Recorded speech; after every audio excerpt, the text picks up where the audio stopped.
그 소식은 불이 붙은 도화선처럼 빠르게 전국으로 퍼져나갔다.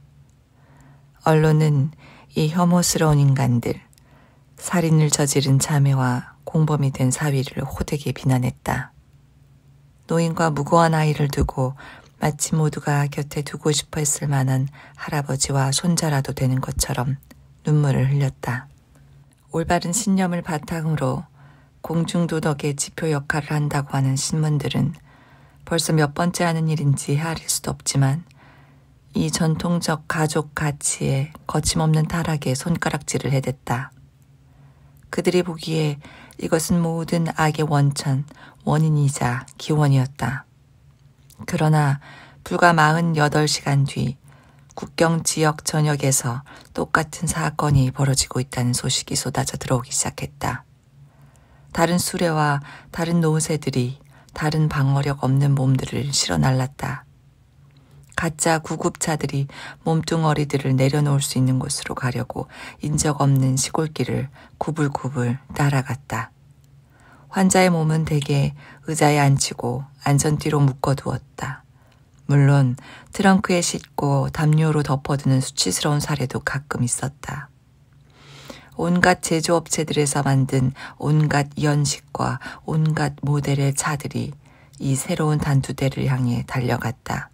아주 분방한 비유를 용서해 준다면 이 단두대의 칼날은 육안으로는 보이지 않는 가느다란 국경선이었다. 모든 차에는 국경선 이편에서 죽음이 영원히 죽어가는 상태를 유지하던 가엾고 불행한 사람들이 실려 있었다. 그러나 이렇게 행동한 가족 모두가 우리의 고민에 시달렸던 농민 가족. 사실 자신들의 행동의 결과가 이런 대이동을 낳을 줄은 상상도 하지 못했던 이 가족과 똑같은 동기. 어떤 면에서는 존중할 만하지만 그럼에도 논란의 여지는 있는 동기를 내세워 자신들을 변호할 수는 없었다. 이런 수단을 이용하여 아버지나 할아버지를 외국 땅에서 없앤 사람들 가운데 일부는 이것이 그저 집에서 죽어가는 가족이 그들에게 지우던 무거운 짐을 벗어버리는 깨끗하고 효율적인 방법, 아니 어쩌면 근본적인 방법이라고 생각했을 뿐이다.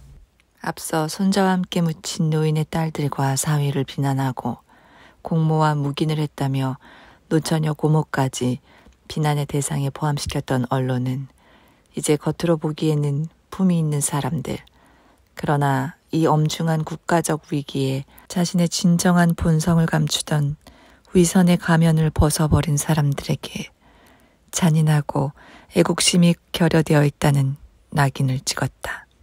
이웃한 세 나라 정부와 야당들이 압력을 넣자 총리는 인간 생명을 존중할 필요성을 들먹이면서 이 비인간적인 행동들을 비난했고 신체 쇠약의 말기 상태에 이른 이웃 국민이 자의에 의해서건 친척의 자의적 결정에 의해서건 국경을 넘는 것을 막기 위해 국경에 즉시 무장병력을 배치해야겠다고 발표했다.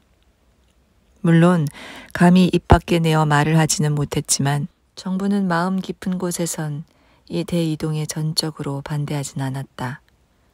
결국 이것이 비록 아직 진짜로 걱정할 만한 수준에는 한참 미치지 못했지만 그럼에도 지난 석 달간 계속 쌓여온 인구 증가의 압박을 낮추는 데 기여하여 국가의 이익에도 도움이 될 터였기 때문이다. 총리는 또 자신이 바로 그날 내무장관과 은밀히 만났다는 사실도 밝히지 않았다. 그 목적은 전국에, 그러니까 대도시와 소도시와 마을의 자경단, 다시 말해 첩자들의 망을 조직하는 것이었다.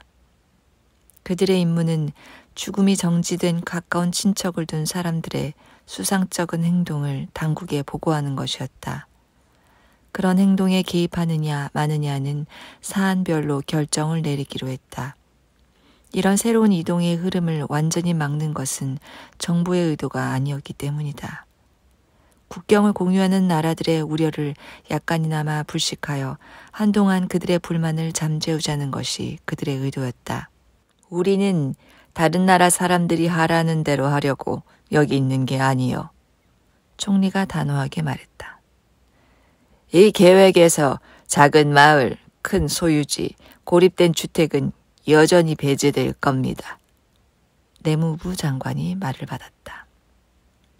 그 사람들은 각자 알아서 하게 놔둡시다. 마음대로 하라고 합시다. 우리 경험이 말해주지만 모든 사람에게 경찰을 한 명씩 붙일 수 없는 거 아니오? 2주 동안 그 계획은 대체로 완벽하게 실행되었다. 그러나 2주가 지나자 자경단원들은 협박 전화를 받는다고 불평하기 시작했다. 전화를 건 사람들은 편안하고 조용하게 살고 싶으면 죽을병에 걸린 사람들의 비밀스러운 이동을 못 본 채 하는 것이 좋을 것이라고. 심지어 그들이 감시하고 있는 사람들의 주검에 그들 자신의 주검까지 보태고 싶지 않으면 눈을 완전히 감는 게 좋을 거라고 경고했다. 이런 협박이 허풍이 아니라는 것은 자경단원 4명의 가족이 익명의 인물로부터 자경단원을 언제 어디로 와서 데려가라는 전화를 받고 나서 분명해졌다. 가족들이 가보았을 때 자경단원들은 죽진 않았지만 그렇다고 살아있는 것도 아니었다. 내무장관은 사건의 심각성을 고려하여 미지의 적에게 자기 힘을 보여주기로 했다. 장관은 우선 첩자들에게 조사를 강화하라고 명령했다. 이어 이쪽은 통과시키고 저쪽은 통과시키지 않는 방식, 물이 똑똑 떨어지게 내버려두는 방식, 총리의 전술에 따라 채택한 방식을 취소하기로 결정했다. 즉각 반응이 나왔다. 자경단원 4명이 이전의 4명과 똑같은 슬픈 운명을 맞이한 것이다. 그러나 이번엔 전화가 한 통밖에 안 걸려왔다. 그는 내무장관과 통화를 하려 했다. 이것은 도발로 해석될 수도 있었지만 순수한 논리에 의해 결정된 행동으로 해석될 수도 있었다. 우리는 존재한다 하고 말하는 것과 같았다. 그러나 이 메시지는 거기에서 그치지 않았다. 건설적인 제안이 함께 따라왔다. 신사협정을 맺읍시다. 전화를 건 사람이 말했다. 자경단원들한테 물러나라고 명령하시오. 그럼 우리가 죽어가는 사람들을 국경으로 신중하게 보내는 일을 책임지겠소. 전화한 사람 누굽니까? 전화를 받은 과장이 물었다. 질서와 규율을 걱정하는 사람들, 그뿐이오. 우리 모두 우리 분야에서 매우 유능한 사람들이요. 혼란을 싫어하고 언제나 약속을 지키는 사람들이지. 간단히 말해서 정직한 사람들이요. 그쪽 집단의 이름은 있습니까? 공무원이 물었다. 어떤 사람들은 우리를 마피아라고 부르더군. 하지만 마피아의 P에 F가 아니고 PH 쓰는 마피아요. 왜 PH입니까? 원래의 마피아랑 구별하려는 거요.